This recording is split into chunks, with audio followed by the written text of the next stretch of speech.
been here before. I know you can enjoy him. How about a big, big welcome for Chris Garvey?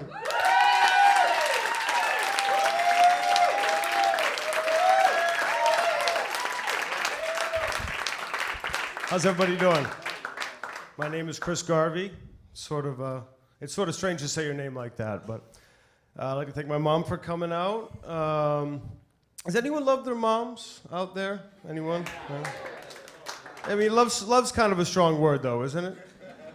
No, I mean, I love my mom. You know, she made me and everything, but there's some things about her that annoy me. You know, she has a tendency to overdo things. You know, like artificial flavors and smells. You know, hear me out. You know, I'll go visit her and I want a cup of coffee. You know, but it'll never be just a cup of coffee. It'll be like French almond biscotti blend with a hazelnut creamer. You know.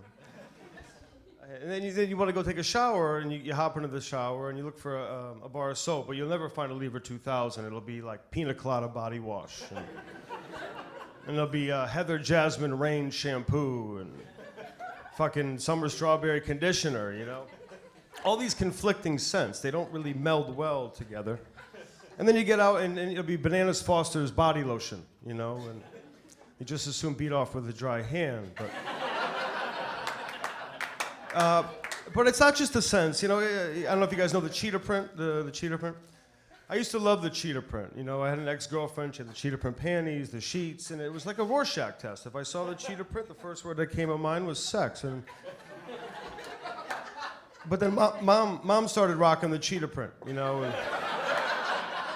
and overdoing it, you know. So she'd have the sheer cheetah print blouses, and I'd see cheetah print thongs poking out of the back of these little low-rise jeans, and you know, cheetah print chukka boots and home goods, you know, picture frames, drapes, shower curtains. I'd say, Mom, please stop with the cheetah print. You know, you have to stop and stop shopping at Forever 21. You know, and don't take the name of the store literally. You know, I mean, it's a little sad. You're not even like 21 times 2.5.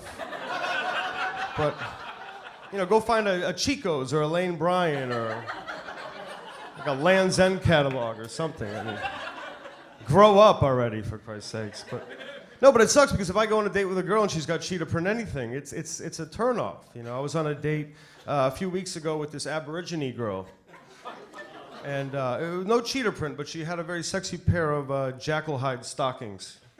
So take it from me, jackal print's going to be very, very hot this year, ladies. But we're sitting at the bar and we're drinking and getting a little frisky, and she goes to me, she goes, "How big is your cock?" She asked me that just like that, and I said, I don't know. I mean, I guess it's kind of big. You know, my dad's sort of was, but my hands were a lot smaller at the time, so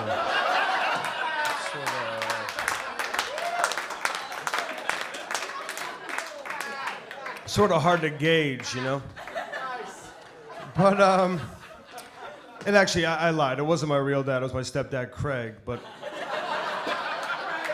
if ever I got discouraged, you know, he'd always say, "Give it the old college try." And I was always thinking, I mean, how hard is that? You know what I mean? I graduated from college, you know, 4 years of getting laid and getting stoned and not paying taxes. I mean, how hard is that, you know? So what about the old trade school try or the old penitentiary try? I mean... These must be too harder tries, right? So I was thinking about some of these sayings. You know, they don't mean what they once did. They need a little modernizing. So on the way over here, I was brainstorming a few, and bear with me, you know. So instead of like birds of a feather flock together, it could be nerds of a feather watch Battlestar Galactica together, or play fantasy football together, whatever. Or this is a good one, I think. Instead of proud as a peacock, could be proud as a porn cock, right?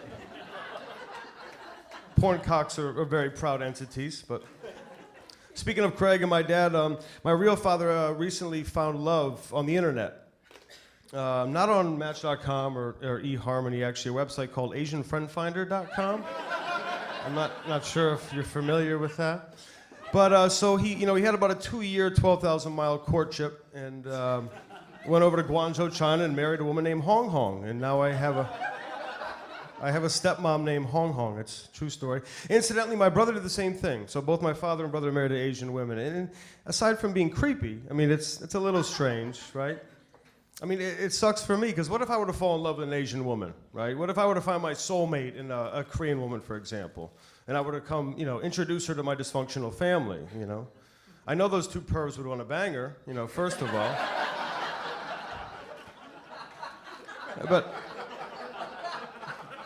But second of all, actually, shit, there really isn't a second of all.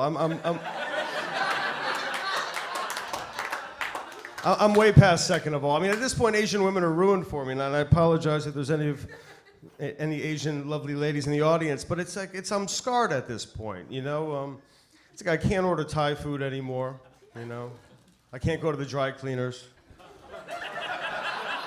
I mean, I can't even come from a happy ending,